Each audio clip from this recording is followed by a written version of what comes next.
I am Dr. Abrar. Welcome to GCSE chemistry lectures. Today I am going to explain metallic bonding. In my lecture, I will explain metallic bonding, definition of metallic bonding, and the properties of metals. Let's start. So, metallic bonding, obviously, it is found in metals. And in metals, atoms are compactly arranged in rows. Like in rows means as these atoms, they are arranged in rows, in layers, as the soldiers, they are standing in rows in formation. So in a formation. So similarly in metals, the atoms are arranged in rows. And as they are very compact, the atoms are very compact. We know that metals are very dense. They have higher density. So the atoms are very compact. They are close. And due to being very close, most of the electrons of the atoms, they get delocalized. Why they get delocalized? This is necessary to understand. That for example, if these are the electrons, this specific electron, this is being so initially it was attached to this atom. This is, for example, a valence electron of this atom. And why I am representing this by plus sign? Because that this is the nucleus of the atom, of the metallic atom, and the atoms on the nucleus, they have positive charge because of the presence of protons. So this specific electron, it is being attracted by this nucleus, as the nucleus is positively charged because of the presence of protons. But as the atoms in metals are very close, so what happens? Due to the density, higher density of the metals, so this adjacent nucleus of another atom, it is also attracting it toward itself. And this electron is being attracted by another nucleus of this atom. And this electron is being attracted by another atom, by another nucleus of another atom. So in this way, the electrons become delocalized. The electrons in the metals become free, and they are not specific to a particular atom. They become free. They become mobile. Mobile means they can move now. They can move freely. This is all about metallic bonding. Because the electrons in the metals, because of the higher density of the metals, and because of the closeness of the atoms of the metals, these electrons are not specific to a particular atom. Now they become free, as these are being attracted from all the adjacent atoms, from all the adjacent nuclei of the atoms. In this way, the forces of attraction become nullified. So, in metals, atoms are very compactly arranged in rows, and electrons get delocalized, as I mentioned and as I explained through this diagram. And electrons become free, and they are now mobile. They can move freely in the metallic lattice. So this is metallic bonding. Now the definition of metallic bonding. So metallic bonding are the forces of attraction between positively charged ions and free delocalized electrons. So these are the positively charged ions of metals. Why these are positively charged ions? Because one thing is that as metals form positive ions, and in the nucleus, the atoms, the nuclei are positively charged, always positively charged because of the presence of protons. So these are the positively charged ions of the metals, and these are the electrons. These dots, they are electrons. For example, this electron, now this electron was initially attached to this atom, for instance, but now it is being attracted from this nucleus, and it is also being attracted from this nucleus, and it is also being attracted from this nucleus. So as a result, so now this electron is not specific to this atom, but it got free, and now it is moving in the sea. Now it is the sea of electron. It is called now sea of electron, an ocean of electrons. And now this ocean of electron, this sea of electron is free, and because of this, the metallic bonding exists. Now, what is bond actually? So, in metallic bonding, I repeat, in metallic bonding, the positively charged nuclei and the electrons, they are being, there is a force of attraction between these electrons and the nuclei. And we know that bond is a kind of force of attraction which binds the things together. Remember, what is a bond? Bond is a kind of force. Any force which is keeping the things together, this will be called bond. So in metallic bonding, the electrons which have negatively charged particles, they are being attracted by all the other adjacent nuclei. And remember that the nuclei have positive forces, have the positive charges, and these positively charged nuclei are attracting the electrons from all sides, and as a result the electrons become free and they become delocalized. Now they are not attached to a particular atom. This is specific for metals, and as a result, now definition, I repeat, metallic bonding are the forces of attraction between positively charged ions and free delocalized electrons. And as a result, the electrons, the positively charged nuclei are embedded or immersed in the sea of electrons in metallic bonding. Now let's discuss the properties of metals.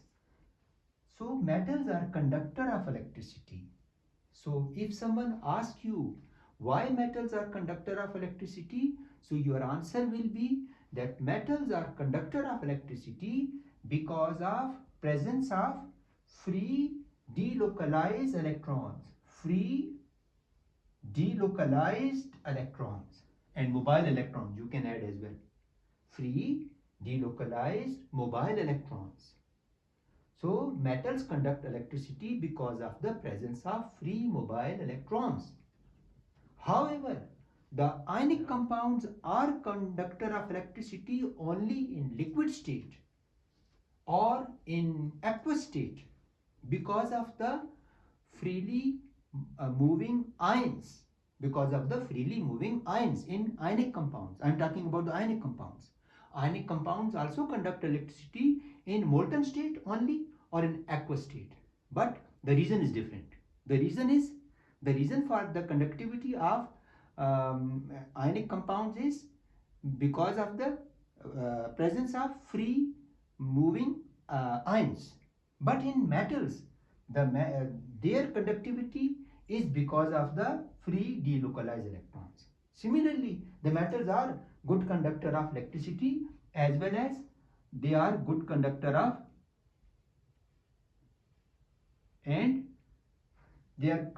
electricity and heat.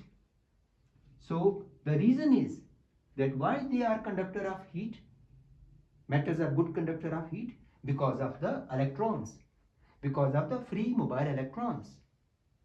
And they have another properties of metals is that they have higher melting and boiling points. For example, iron, its melting point is 1538 degrees Celsius and its boiling point is 2861 degrees Celsius. Very high melting and boiling points. Why? Because the metals have strong forces of attraction between the positive ions and the electrons, because between the positive ions and the free electrons. That's why they have very high melting and boiling points. And they are malleable and ductile. Metals are malleable and ductile because if we put a pressure, if we apply a force on certain point in metals, so as the atoms are arranged in rows, so they will slip over each other, they will slide over each other. So that's why, despite of the thing that metals are very strong, despite of the fact that metals have very high melting and boiling point, despite of the fact that metals are very strong, but the atoms, the rows of atoms can slip over each other, they can slide over each other on applying pressure.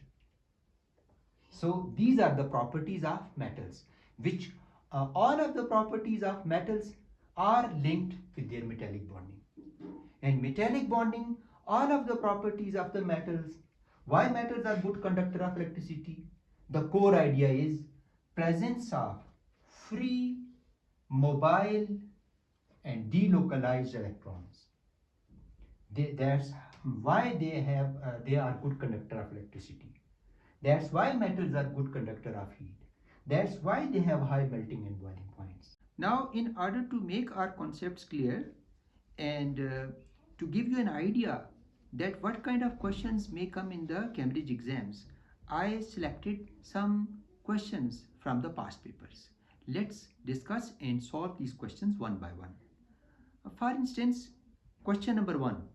A metal consists of a lattice of positive ions in a sea of electrons. As I discussed in the definition, this is the definition of metallic bonding.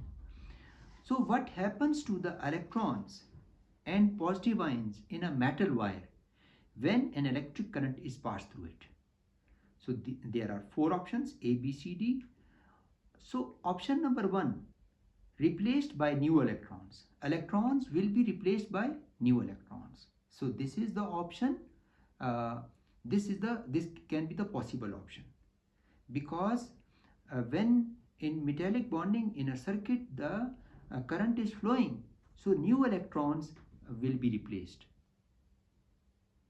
right? So we will not say that electrons will remain unchanged, they will stay at position. If electrons will stay at position, so how the electricity will be conducted? Electricity will be conducted only when there will be a flow of electrons and the new electrons will be replaced by the old electrons. So option A or B can be the will be the possible thing. And now come to the second column, positive ions. So the positive ions, are they replaced?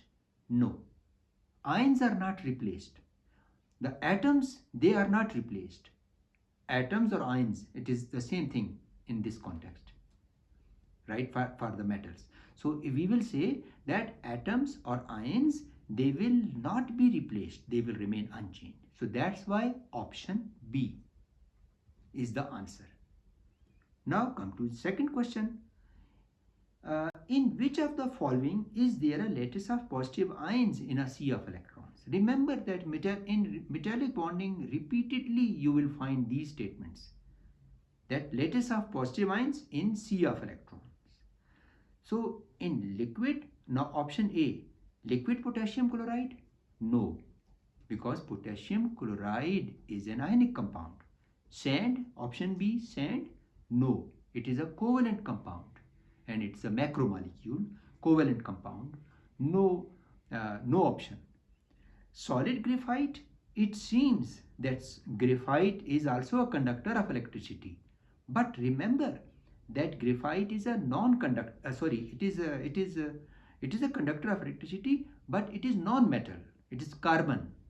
So we will not say it is sea of electrons in positive ions. Yes, it is, there are also mobile electrons, but not positive ions. Positive ions are only specific for metals. So the option D, magnesium. So option D, question number 2, option D is the answer. Now come to question number 3. Below are two statements about metals. Number 1 statement, metals contain a lattice of negative ions in a sea of electrons. And number 2, the electrical conductivity of metals is related to the mobility of the electrons in the structure. So there is no doubt that statement number 2 is correct. But statement number 1, if we read it carelessly, so there is a dodge. Metals contain a lattice of positive ions, not negative ions. So there is a trick in this statement. So some of the students may get confused. Yes, okay, statement number 1 is correct. But remember, it is not a positive ion. They dodged it. They are trying to dodge the students. So this is a kind of trick. So remember, the option numbers, statement number 1 is wrong. It is, and what is wrong in it? Negative ions. Negative ion is wrong statement. It should be positive ion. So keeping in mind this thing, now come to option. Which is correct? Number 1, both statements are correct. No, both statements are not correct. So leave it. Option B, both statements are correct, but statement number 1, once again, as we know that one statement is incorrect. So leave option A and B. Now option number C, option C, statement 1 is correct. No, as we know that statement 1 is wrong. And now come to B, last option D, statement 2 is correct and statement 1 is incorrect. So last option 3D is the answer. Now come to question number 4. Question number 4, element X has a lattice of positive ions in a sea of electrons, and this is the diagram specific for metallic bonding. And remember, sometime you are asked in the exams to write the definition as well as to draw the diagram of metallic bonding. So you will draw this diagram of metallic bonding, this one, which is shown in this question of question number 4. So which property will X have? Now you know that this diagram is showing obviously a metal. And now keep in mind that they are talking about the properties of metals. Which property will X have? Which property it means that a metal will be having? It conducts electricity by the movement of ions and electrons? No. The electrical conductivity of metal is because of electrons, not because of ions. So option A is wrong. It has a high melting point, it can be considered. But let's read the other options too. It is decomposed by an electric current? No. A metal it is not decomposed by passing electricity. It remains in contact. As in the wires, when the wires are there, the metallic wires, they are not decomposed. For years, for months, and for a very long period of time, electrical current keeps on flowing through them, but they never decompose. They remain intact. So option C is wrong. And it is not malleable. It is also wrong. Metals are malleable. They can be molded into sheets. They can be bent because the rows can slip over each other. So option B is the only option for this question, question number 4. It has a high melting and boiling point. Like in this case it is mentioned, it has a high melting point. And last question for today's lecture, which substance has metallic bonding? So conducts electricity. Remember that metals conduct electricity in solid state as well as in liquid state. Either the metal is in solid state, or even if it is molten, even if the iron is in molten form, even then it will conduct electricity. So option A and B both can be the options, not C and D, because metals conduct electricity in solid state as well as in liquid state. So option A and B. So discard C and D. So remember that in MCQs, you can also adopt the strategy of discarding the wrong answers. Then you will be getting closer to the correct answer. So state a product formed on reaction with oxygen. When metal react with oxygen, it forms metal oxides. And remember that all the metal oxides are solid. They are not gas. However, the non-metallic oxides like carbon dioxide, carbon is a non-metal. Carbon dioxide is a gas. Carbon monoxide is a gas. And nitrogen is a non-metal. Nitrogen oxide is a gas. Sulfur dioxide is a gas. But metallic oxides, they are solid. So what will be the option? A, 5A. So these are some of the questions which I presented to give you an idea what kind of questions may appear in the exams. Thank you very much.